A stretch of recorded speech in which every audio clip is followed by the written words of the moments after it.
देखिए बिल्कुल नया, सर अभी तक मैंने कुछ भी नहीं किया, सर बिल्कुल न्यू एप्लीकेशन। रुक जा, बाद में पूछना, बाद में, पहले आज पढ़ा लेना।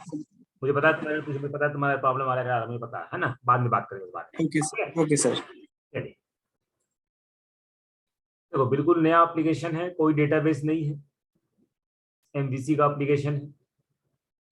एमवीसी का एप्लीकेशन में क्या होता है कि आप दो तरह से एंटिटी फ्रेमवर्क को इस्तेमाल कर सकते हैं। एंटिटी फ्रेमवर्क को, ठीक है, जो आपने अभी पिछले कुछ दिनों में किया था, एंटिटी फ्रेमवर्क, जो आप ऐड फंक्शन, रिमूव फंक्शन और मॉडिफाइड फंक्शन इस्तेमाल करते हो, डेटा एंटिटी मॉडल जो ऐड करते हो, तो उस तरीके से एंटिटी फ्रेमवर्क का यूज करके दो तरीके से काम कर सकते हैं।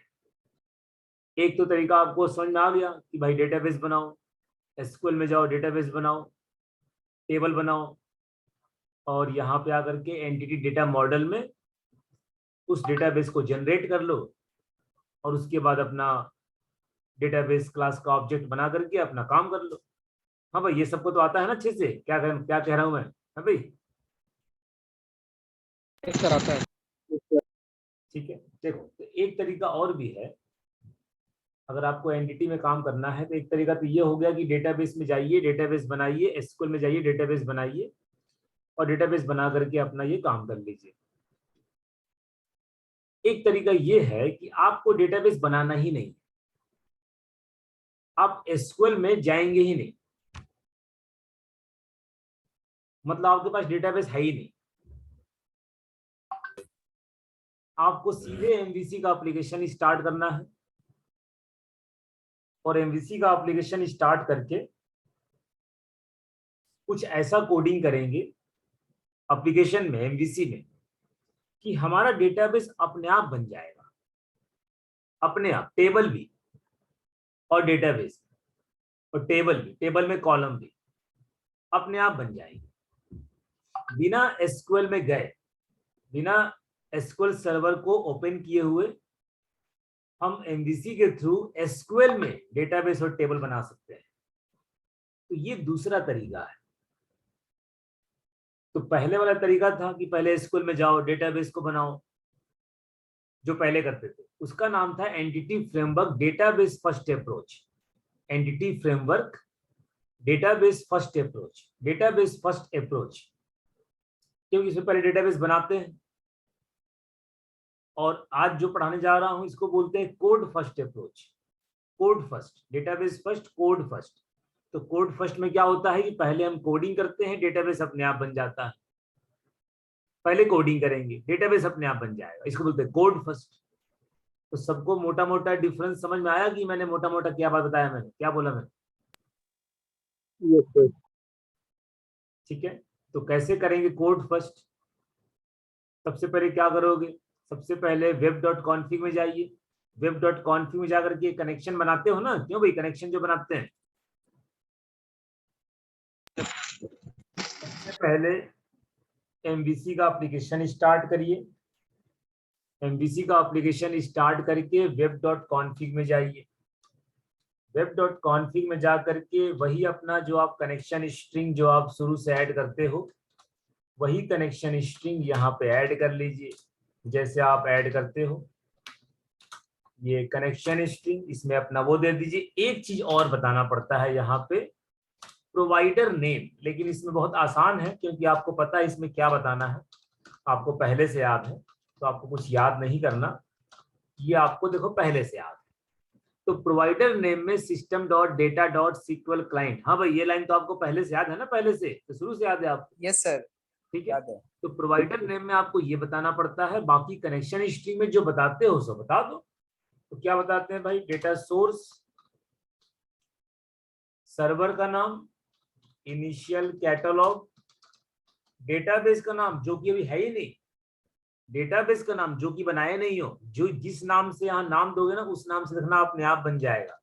और यहाँ पे इंटीग्रेटेड सिक्योरिटी, सिक्योरिटी बराबर में ट्रू। अब डेटाबेस का नाम बताओ भाई, आप नाम बताइए, जो भी आप नाम बताएंगे उस नाम से अपने आप बन जाएगा। चलो नाम ले लिया मैंने DB41, आज का डेट क्या है, 18 जुलाई 22। आप पहले चेक कर लो कि इस नाम का डेटाबेस देखो नहीं बना है, बाद में कहो सर पहले से बना कर रखे होंगे, सर ने दिखा दिया। देख लो भाई, अगर इस नाम का डेटाबेस पहले से होता तो यूज में हो जाता, लेकिन देखो यूज नहीं होगा, इसका मतलब डेटाबेस नहीं है। ये देखिए, this database does not exist, तो ये तो तय हो गया ना कि डेटाबेस नहीं है। क्यों भाई, तय है ना, डेटाबेस इस नाम से नहीं है पहले से। Yes sir. Yes sir. और सर्वर नेम यहां से उठा लीजिए, तो देखना इसी नाम से ना डेटाबेस अपने आप बन जाएगा, अपने आप। ये देखो सर्वर नेम यहां डाल दीजिए, ये देखिए अब इस नाम से डेटाबेस देखना अपने आप बन जाएगा जब मैं डीबग करूंगा। इन डीबग करने में भी टाइम है। पर इतना बताओ कि वेब डॉट कॉन्फिग में क्या करना है, सबको हिसाब किताब क्लियर है क्या करना है? Yes sir. Yes sir. ठीक है, चलिए उसके बाद क्या करेंगे, मॉडल नाम के फोल्डर में आइए। मॉडल नाम के फोल्डर में दो क्लास बनाइए, दो क्लास। एक क्लास वो डेटाबेस कॉन्टेक्स्ट, याद है ना डेटाबेस कॉन्टेक्स्ट, जो हम लोग जिसका ऑब्जेक्ट बना करके हम टेबल में अपडेट मारते थे, डेटाबेस कॉन्टेक्स्ट। तो एक क्लास बना लीजिए डेटाबेस कॉन्टेक्स्ट के नाम से, यही आपका मेन क्लास है। इसी क्लास का ऑब्जेक्ट बना करके अंदर इसको db.tvl employee dot add function dot remove function dot table dot to list है ना, ये वही क्लास है। तो कोई भी नाम ले लो, मैं डेटाबेस कॉन्टेक्स्ट लेता हूं, चाहे आप कोई भी नाम ले लीजिए। ये एक क्लास बना दीजिए मॉडल नाम के फोल्डर में। ये देखो भाई डेटाबेस कॉन्टेक्स्ट। एक और क्लास बनाइए, ये क्लास बना डेटाबेस के लिए, एक क्लास बनाइए टेबल के लिए। तो टेबल के लिए जो क्लास बनाएंगे उसका नाम क्या रखें, चलो TVL REG कर दिया, रजिस्ट्रेशन टेबल मान लो, रजिस्ट्रेशन टेबल। तो TVL REG क्लास बना दी। तो मॉडल नाम के फोल्डर में दो क्लास बनाओ, एक डेटाबेस क्लास बनाओ, एक टेबल क्लास बनाओ। अब टेबल क्लास में क्या बनाइए, प्रॉपर्टी। ये देखिए प्रॉपर्टी बनाइए। तो देखो जो भी आप यहाँ प्रॉपर्टी बनाओगे ना, तो इस नाम से टेबल बनेगा, और जो भी प्रॉपर्टी बनाओगे उस नाम से कॉलम बन जाएगा। तो बताओ हम प्रॉपर्टी किस नाम से बनाएंगे, पहले आईडी के नाम से बनाएंगे, जाहिर सी बात है किस नाम से बनाएंगे, पहले आईडी के नाम से बनाएंगे। ये देखो आईडी के नाम से प्रॉपर्टी बनाई, क्यों भाई, क्योंकि हमको अपने टेबल में आईडी नाम का कॉलम चाहिए, इसलिए। कौन से टेबल में, TVL REG में। ये टेबल कहाँ बनेगा, डेटाबेस में बनेगा। देखना यहाँ अपने आप देखना बन जाएगा, अपने आप। किस नाम का टेबल, इस नाम का टेबल। अंदर कॉलम कौन से बनेंगे, आईडी कॉलम बनेगा। और बताओ भी और कौन सा कॉलम चाहिए आपको, जो जो कॉलम चाहिए वो यहाँ प्रॉपर्टी बना दीजिए। चलो मैं अभी ज्यादा नहीं बनाता हूँ, एक नेम ले लेता हूँ, एक यहाँ पे मान लो एड्रेस ले लेता हूँ, और एक मान लो यहाँ पे एज ले लेता हूँ, और इन दोनों को स्ट्रिंग कर लेता हूँ। बताइए भाई कोई दिक्कत वाली बात तो नहीं है, साफ से बता दीजिए। नहीं सर। अब आप कहोगे सर ये तो हो गया कि चलो इस नाम का टेबल बनेगा। अच्छा कब बनेगा, जब मैं डीबग करूंगा। हाँ भाई जब डीबग करूंगा तब बनेगा, अभी डीबग में नहीं किया, डीबग करूंगा तब बाद में, वो बात की बात है। पहले मैं अपने सारा लिख रहा हूँ, लिखने के बाद जब डीबग करूंगा देखना अपने आप सब देखना बन जाएगा SQL में। तो इस नाम का टेबल बनेगा, ये 4 कॉलम बनेंगे। आप कहोगे सर आईडी में प्राइमरी की भी लगानी है, आइडेंटिटी भी लगाना है, तो क्या करें, तो आप एक काम करेंगे, आईडी के ऊपर लिख देंगे की, केवल लिख देंगे की, आईडी के ऊपर ये ब्रैकेट के अंदर की। एरर दे रहा है तो इसका मतलब ये है कि कोई नेम स्पेस यहाँ पे ऐड नहीं है। ठीक है, कौन सा नेम स्पेस ऐड नहीं है, तो यहाँ पे एक आपको नेम स्पेस ऐड करना पड़ेगा, using system dot component model dot data annotations. ये देखिए, ये जैसे देखो, ये देखो एरर हट गया।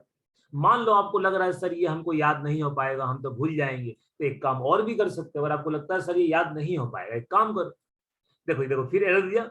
अब इस पे माउस ले जाओ, माउस ले जाओ, ये देखो पीली बत्ती, देखो देखो भाई पीली बत्ती, ये देखिए नीचे देखिए, ये देखिए नीचे देखिए, माउस ले जाइए पीली बत्ती, इस पीली बत्ती पे क्लिक करिए।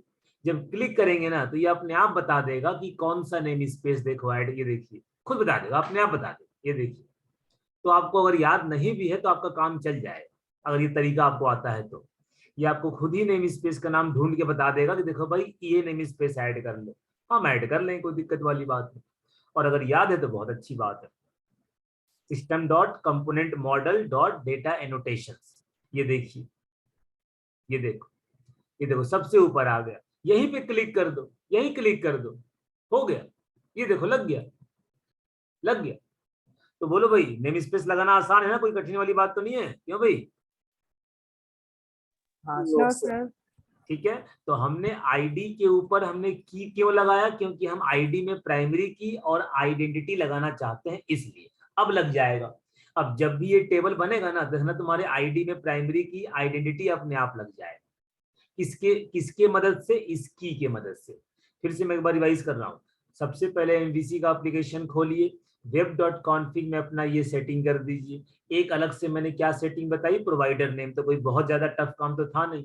उसके बाद मॉडल नाम का फोल्डर में जाइए, मॉडल नाम का फोल्डर में 2 क्लास बनाइए। एक क्लास बनाइए डेटाबेस के लिए, इसके अंदर अभी हम कुछ लिखेंगे। एक क्लास बनाइए टेबल के लिए, तो डेटाबेस के लिए क्लास बनाई डेटाबेस कॉन्टेक्स्ट के नाम से, टेबल के लिए क्लास बनाई टीबीएल आरजी से। टेबल में आपको क्या क्या कॉलम चाहिए उतना प्रॉपर्टी बना लीजिए। आईडी वाला कॉलम में प्राइमरी की और आइडेंटिटी लगाना है, तो उसके ऊपर की लिख दीजिए। जब की लिखेंगे तो एरर देगा, तो उस पर माउस ले जा करके पीली बत्ती जला लो और ये नेम स्पेस को ऐड कर लो। अगर याद है तो खुद से ऐड कर लो। बताइए, यहां तक कहानी समझने में प्रॉब्लम हुआ है क्या? यहां तक समझने में बताओ भाई। No sir. No, sir. ठीक है, अच्छा अब आइए भाई, अब डेटाबेस कॉन्टेक्स्ट में आइए। ये आपका डेटाबेस क्लास है।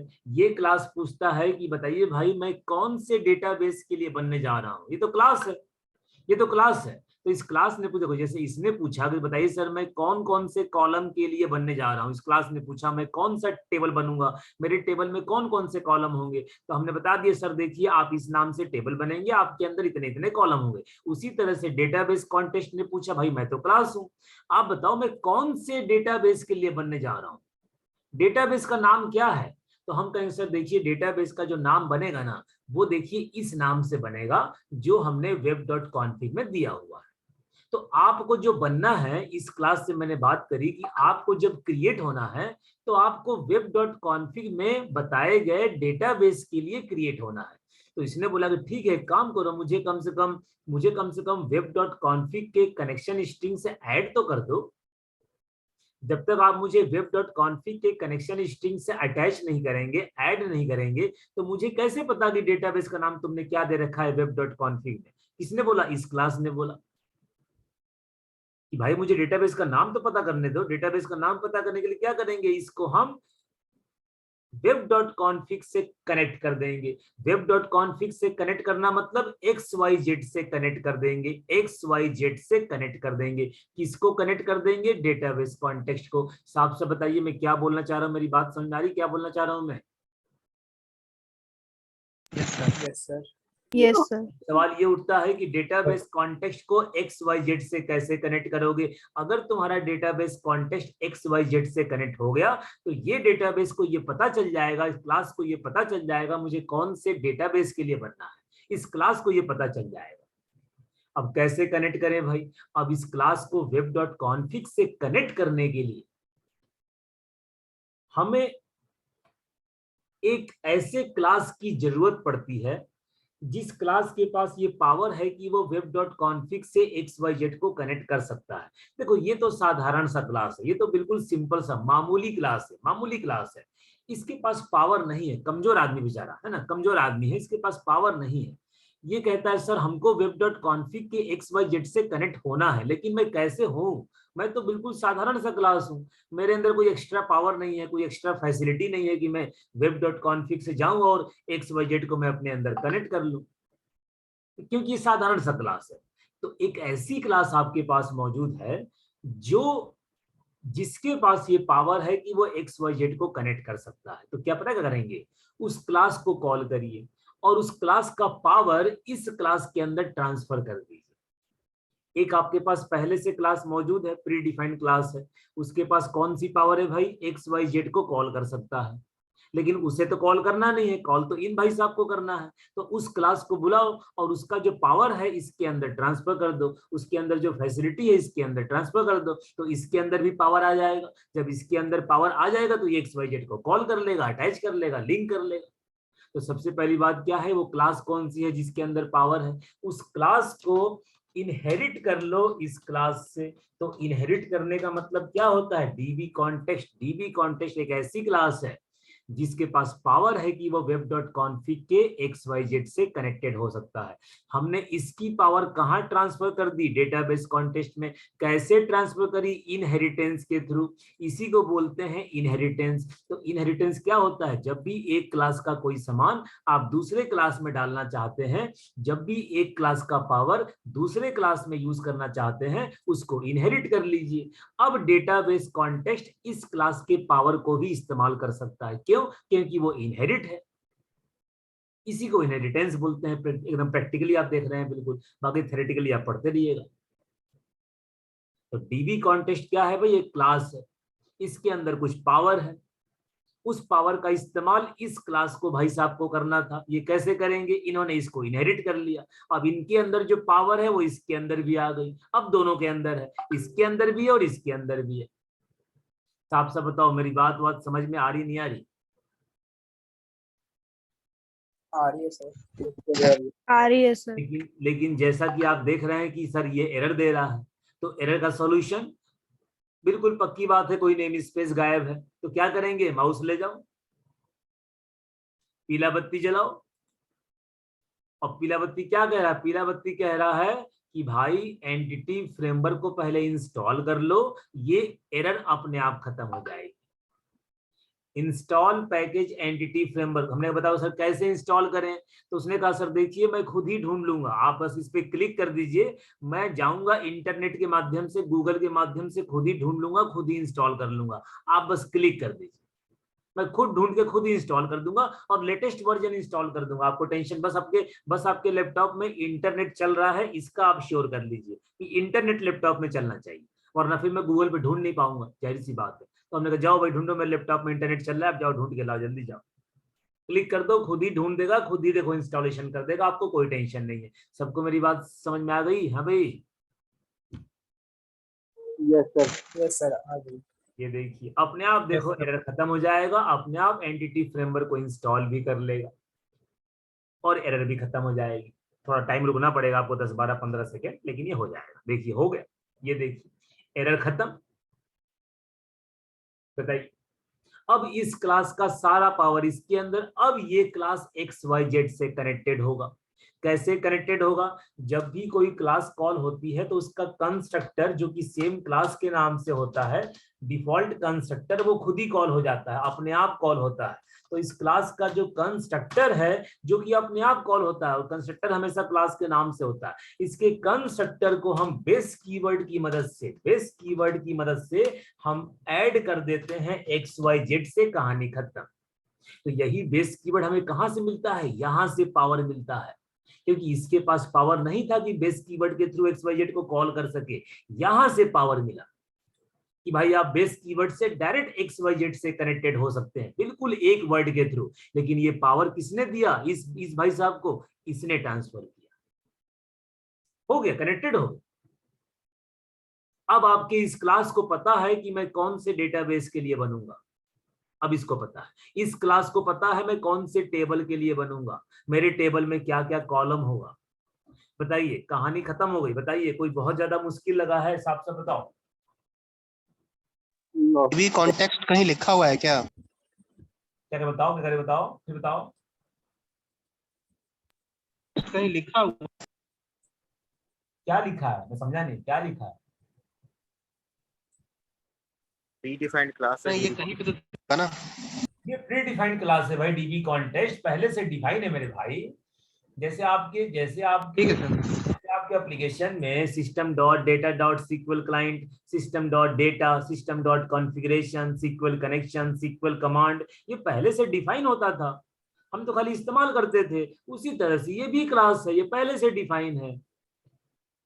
लेकिन ये क्लास कब आएगा? जब एंटिटी फ्रेमवर्क को इंस्टॉल करोगे। तो इसी पे राइट क्लिक करके एंटिटी फ्रेमवर्क मैंने इंस्टॉलेशन कर लिया, आपके सामने मैंने करा। बताओ भाई, करा ना मैंने? बताओ यार, करा ना मैंने अभी अभी आपके सामने? हाँ सर, आ गया था। तो एंटिटी फ्रेमवर्क को जब इंस्टॉल कर लोगे तो ये क्लास आपको बाय डिफॉल्ट मिल जाएगी, उसका आप इस्तेमाल कर लीजिए। अब आपका डेटाबेस बन गया, आपका टेबल बन गया। अच्छा एक चीज बताओ, सोच की मुझे ईमानदारी से, कि डेटाबेस यहां बना और टेबल यहां बना, तुम एक लॉजिकल बात बताओ कि क्या कभी ऐसा होता है कि आप एसक्यूएल में जाते हो, डेटाबेस अलग बनाते हो, टेबल अलग बनाते हो? बताओ भाई, ऐसा कभी होता है वैसा कि डेटाबेस अलग बने टेबल अलग बनेगा? हाँ भाई। No sir. भाई टेबल टेबल आप जब भी बनाओगे तो डेटाबेस के अंदर ही बनाओगे ना, ये थोड़ी कि डेटाबेस बना दिया और टेबल कहीं और जाकर बना दिया, ये थोड़ी होता। डेटाबेस बनाएंगे तो जब टेबल बनाएंगे तो टेबल डेटाबेस के अंदर होना चाहिए। बोलो भाई, सब लोग इस बात से सहमत हो ना कि टेबल डेटाबेस के Yes, sir. अंदर होना चाहिए? हाँ भाई। Yes, sir. Yes, sir. तो एक काम करिए, इस टेबल को डेटाबेस के अंदर डाल दीजिए, डेटाबेस के अंदर डाल दीजिए। कैसे? देखो यहाँ पे डाल दीजिए डेटाबेस कॉन्टेक्स्ट के अंदर। कैसे डालेंगे? Public dB set. अब ये पूछेगा बताओ सर कौन से क्लास का टेबल बनाना है? हमने कहा सर इस वाले क्लास का टेबल बनाना है। उसने बोला ठीक है, बताइए एसक्यूएल में जब टेबल बनेगा उसका नाम आप क्या रखेंगे? हमने कहा चलो सर नाम रख लेते हैं TBL REGS, एक S बढ़ा देते हैं, इस नाम से टेबल बना दीजिए। उसने बोला ठीक है, बस बन गया आपका टेबल, बन गया आपका टेबल, हो गया। अब जब इस क्लास का टेबल बनेगा, इस नाम से बनेगा, और कहां बनेगा? डेटाबेस में बनेगा। और डेटाबेस कहां से आएगा? XYZ से आएगा। कहानी खत्म। सेव करिए, सेव करिए और अब डिबग करा दो। जैसे ही तुमने डिबग कराओगे ना तो तुम क्या देखोगे कि तुम्हारा ये डेटाबेस जो अभी तक देखो अभी तक नहीं हो रहा, डेटाबेस भी और तुम्हारा इस नाम का टेबल भी, कौन से नाम का टेबल? TBL REGS, जो कि अभी नहीं है, जो कि अभी नहीं है, कुछ नहीं है। देखना अपने आप आ जाएगा, अपने आप। जैसे ही मैं इसको डीबग करूंगा ठीक वैसे ही। अब साफ साफ बताओ, मैं डीबग करना स्टार्ट कर दूं? हाँ भाई, डीबग करूं मैं? Yes, sir. Yes, sir. ठीक है। हल्का सा मैं फिर से एक बार रिवीजन करता हूँ। हल्का सा आज मैंने क्या करा, एमवीसी का एप्लीकेशन खोला, web.config में गया, web.config में जाकर के अपना कनेक्शन स्ट्रिंग को डिक्लेयर किया, वही नेम वही कनेक्शन स्ट्रिंग, बस एक प्रॉपर्टी और थी, प्रोवाइडर नेम में ये डाल दिया, ये भी आपको नाम याद ही है। उसके बाद मॉडल नाम का फोल्डर में 2 क्लास बनाया, डेटाबेस कॉन्टेक्स्ट के नाम से और TBL REG के नाम से। TBL REG में हमने प्रॉपर्टी बनाई, जिस नाम से प्रॉपर्टी बनाओगे उसी नाम से कॉलम टेबल में अपने आप बन जाएंगे। आईडी वाले कॉलम में प्राइमरी की आइडेंटिटी लगाना था, उसके ऊपर हमने की लगा दिया। की को लगाने के लिए नेम स्पेस जोड़ना पड़ेगा, याद है तो ठीक है, वरना राइट क्लिक करके पीली बत्ती में वहां से पकड़ लेना। उसके बाद डेटा कॉन्टेक्स्ट में आए, डेटाबेस कॉन्टेक्स्ट को हमें XYZ से कनेक्टेड करना था, हमने DB कॉन्टेक्स्ट क्लास को इससे इनहेरिट करा लिया। लेकिन DB कॉन्टेक्स्ट क्लास कब आएगा? जब आप इस पे क्लिक करके, पीली बत्ती पे क्लिक करके एंटिटी फ्रेमवर्क को इंस्टॉलेशन करेंगे। इंस्टॉलेशन करेंगे आप इनहेरिट कर सकते हो। उसके बाद इस क्लास का कॉल कर लो कंस्ट्रक्टर, जो डिफॉल्ट होता है कंस्ट्रक्टर, जो अपने आप कॉल होता है, और उसको बेस कीवर्ड की मदद से XYZ से कॉल कर लो। उसके बाद मैंने क्या सोचा कि भाई टेबल जब भी बनेगा तो डेटाबेस के अंदर ही बनना चाहिए, तो हमने अपने टेबल को डेटाबेस के अंदर कॉल कर लिया, कहानी खत्म। अब इसको मैं डिबग करने जा रहा हूँ, बताओ भाई डिबग कर दूं? Yes, sir. कर दो। Yes, sir. अब देखिए, अब डीबग करना भी कहानी है, ये मत सोचना कि सर ऐसे डीबग करना था, ये नहीं करना है, ये नहीं करना है। डीबग करने का भी तरीका है। डीबग करने के लिए इस दोनों पेज को, दोनों क्लास को टूल्स में जाइए, टूल्स में जाके NuGet package manager console. हाँ भाई याद हुआ?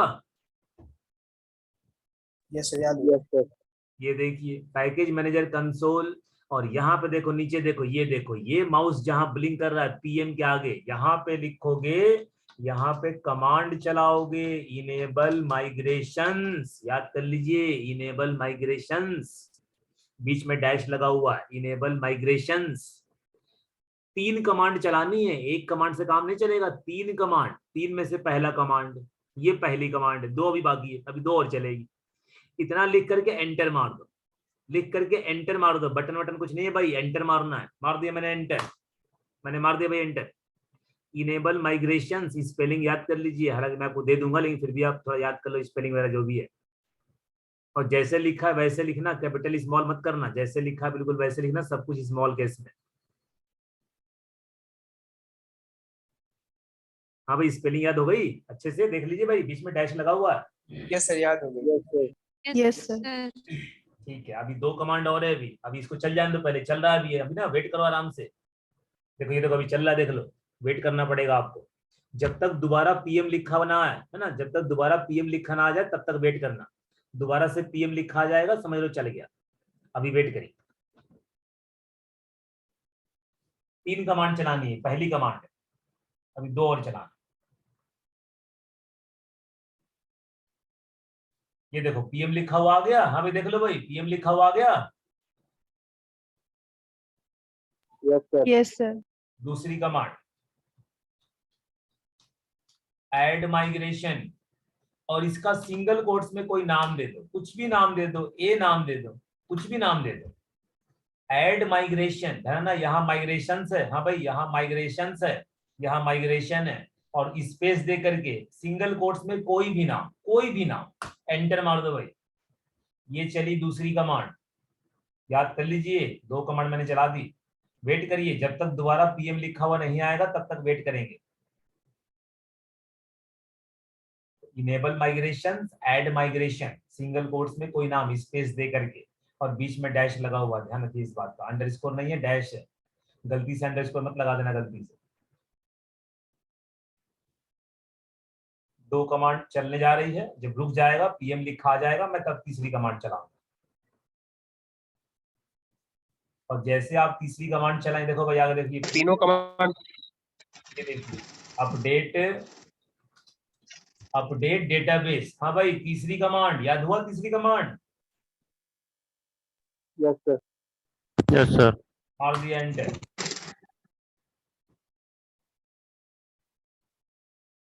अब जब ये रुक जाए, जब पीएम दोबारा लिखा हुआ आ जाएगा तब चलेंगे एसक्यूएल में और डेटाबेस को चेक करेंगे, जब ये रुक जाएगा तब। ये नहीं कि आप एंटर मारते ही चले गए चेक करने, आराम से वेट करिएगा।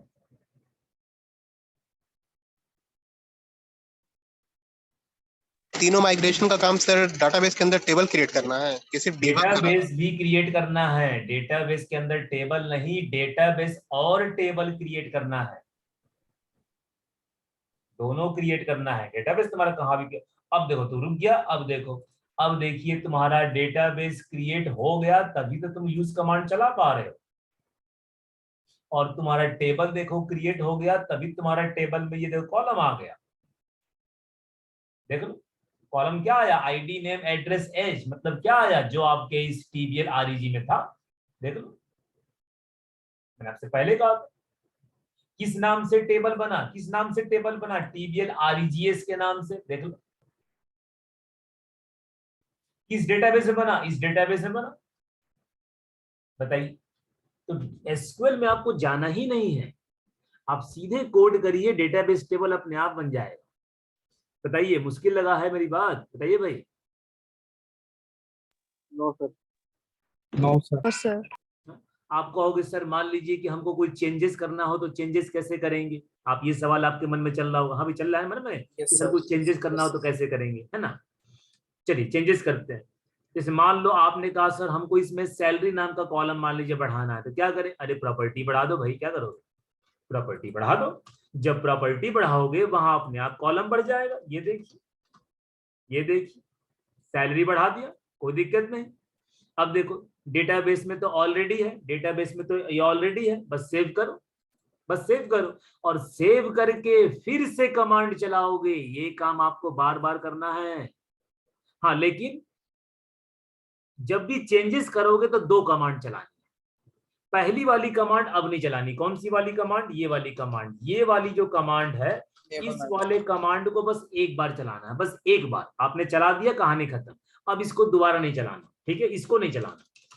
केवल 2 कमांड आपको बार बार चलाना है जब जब आप कुछ भी चेंजेस करेंगे। हाँ भाई अब कुछ और नाम दो, अब ए नाम मत देना क्योंकि ए नाम मैं दे चुका हूं, अब बी नाम दे दो, कुछ भी दे दो, अपना नाम, गांव का नाम कुछ भी दे दो, कोई दिक्कत नहीं। ये देखिए एंटर मारिए। जब भी चेंजेस करेंगे 2 कमांड चलाएंगे, ऐड माइग्रेशन, और अंतिम कमांड क्या थी भाई, लास्ट कमांड क्या थी, थर्ड कमांड, तीसरी कमांड है भाई, अपडेट डेटाबेस। बस बस, तो यही आपको 2 कमांड चलानी है। और नाम हमेशा अलग अलग देना, ये नहीं कि आप बार बार ए ही नाम दे दिया, ऐसा मत करिएगा, है ना। क्योंकि जो आप नाम देते हो ना उस नाम से फाइल बनता है। ये देखो यहाँ देखो, यहाँ देखो, ये देखो, ये देखो माइग्रेशन नाम के फोल्डर, देखो ये देखो ए नाम का बी नाम का, देखा फाइल बना हुआ, देखा यहाँ फाइल बना हुआ, इसीलिए नाम अलग अलग देना, वो फाइल बन जाती है। ये देखो भाई, अब अंतिम कमांड बताओ, अपडेट डेटाबेस, मार दो एंटर। अब आप जाकर टेबल चेक करिए, आपके टेबल में सैलरी भी आ गया होगा। बताइए क्या प्रॉब्लम है, कौन सा बहुत बड़ा गणित विज्ञान चल रहा है। ये देखिए रुक जाएगा तब, है ना, रुक जाएगा तब जब पीएम लिखा आ जाएगा तब। ऐसे मत देखो, पीएम लिखा आ गया, अब चलो ये देखो, ये देखो क्या प्रॉब्लम। आप कहते हो सर मुझे एक और टेबल बनाना है, मुझे एक और टेबल बनाना है। भाई एक और टेबल बनाना है तो एक और क्लास बनाओ, एक और क्लास बनाइए। जैसे टीबीएल आरईजी वैसे बनाइए टीबीएल एम्प्लॉय, टीबीएल एम्प्लॉय ऐड करिए। अब इसमें भी अपना प्रॉपर्टी बनाइए। तो थोड़ा सा अगर आपको नाम बुरा लगा, थोड़ा सा मैं कॉपी कर लेता हूं, हल्का सा कॉपी कर लेता हूं। यहां कर दिया नेम, और नेम कर दिया, और सैलरी कर दिया, सैलरी को इंड कर दिया। ये एरर दे रहा है, क्यों भाई? क्योंकि नेम स्पेस नहीं जोड़ा है। कौन सा? Data annotation. ये लो बन गया आईडी नेम सैलरी टीबीएल एम्प्लॉय। इसे कहां ऐड करोगे? डेटाबेस कॉन्टेक्स्ट में। अरे भाई जब टीबीएल आरईजी को ऐड करोगे तो इसको भी तो ऐड करोगे ना, सीधी सी बात है। ये देखो डीबी सेट टीबीएल एम्प्लॉय, ये देखो टीबीएल एम्प्लॉय। हाँ, इस किस नाम से टेबल बनेगा? चलो टीबीएल एम्प्लॉयज कर दिया, हो गया, कहानी खत्म। ये देखिए गेट सेट, ये देखिए सेव कर लीजिए, और सेव करके फिर से टूल्स में जाइए, फिर से NuGet package, package manager console, और फिर से दो कमांड चलाइए, ऐड माइग्रेशन, सी नाम दे दिया या कुछ भी नाम दे दो। उसके बाद अपडेट डेटाबेस, एक और टेबल बन गया। तो बताओ भाई, क्या डेटाबेस और टेबल बनाना मुश्किल काम है? बताओ भाई। No, sir. No, sir. ये देखिए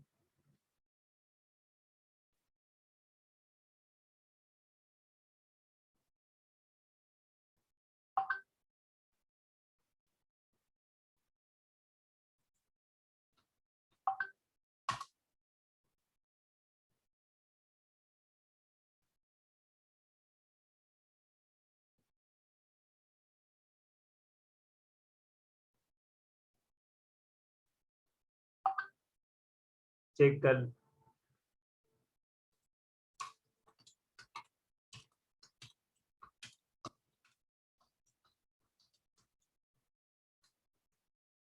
ये देखो बन गया। तो आप जितने चाहे उतने बना लीजिए, बस बार बार दो कमांड चलाते रहो, add migration, update database. Enable वाला कमांड बस एक बार चलता है, पहली बार, बस फर्स्ट है। उसके बाद इनेबल माइग्रेशन नहीं चलता। पक्का बताइए, सबको कॉन्सेप्ट क्लियर है? Yes, sir. Yes, sir. और इन फाइल को टच मत करना है। देखो ये माइग्रेशन की फाइल को टच मत करना, ये अपने आप बनता है, इसको टच मत करना। देखो भाई इसको धीरे से बंद कर देना, वरना गलती से तुमने छेड़ दिया ना, इसमें कुछ भी तुमने छेड़ दिया, बस तुम्हारा सारा काम तो गड़बड़ हो जाएगा। तो माइग्रेशन की फाइल को छेड़ना मत। ये देखो ये फाइल अपने आप बनती है, इसको मत छेड़िएगा, ठीक है? बस अपना डेटाबेस कॉन्टेक्स्ट बनाइए, अपना टेबल क्लास बनाइए, टेबल क्लास बनाइए, 3 कमांड चलाइए, कहानी खत्म करिए। web.config में ये सेटिंग कर दीजिए, इतनी सी बस कहानी थी। तो आज आप केवल मुझे कोड फर्स्ट के थ्रू केवल आप मुझे डेटाबेस और टेबल बना के दिखाओ कि डेटाबेस टेबल बन रहा है कि नहीं बन रहा है। केवल इतना प्रैक्टिस करिए। अब इसका आप वीडियो तो बना नहीं पाएंगे क्योंकि भाई ब्राउजर पे तो कुछ है नहीं। तो आप बस मुझे रिप्लाई कर देना कि सर हमारा डेटाबेस कोड फर्स्ट से डेटाबेस बन गया। खाली मुझे रिप्लाई कर देना ईमानदारी से, जिसका जिसका बन जाए। कर दोगे भाई रिप्लाई? हाँ भाई, Yes, sir. है ना? क्योंकि इसका वीडियो तो बन नहीं पाएगा, वीडियो तो इसका बनेगा फिर आधे घंटे का वीडियो बन जाएगा, बहुत बड़ा हो जाएगा। तो आप बस रिप्लाई कर देना कि हाँ सर मेरा बन गया, बस इतना बता देना। बस सर कोड की पिक्स भेज देंगे ना सर, ये सब भेज देना तो अच्छी बात है। और खाली बता ही दोगे, ईमानदारी से बता देना भाई कि बस मेरा बन गया, तब भी मैं समझ जाऊंगा। बस देखो अपने आप से झूठ बोलने से क्या फायदा है ना? कोई फायदा तो है नहीं। ईमानदारी से बताओगे तो आपका ही भला रहेगा, है ना? ठीक है, चलिए मैं आपको वीडियो दे रहा हूँ, जल्दी से बना के जल्दी मुझे रिप्लाई करिए, वेट कर रहा हूँ।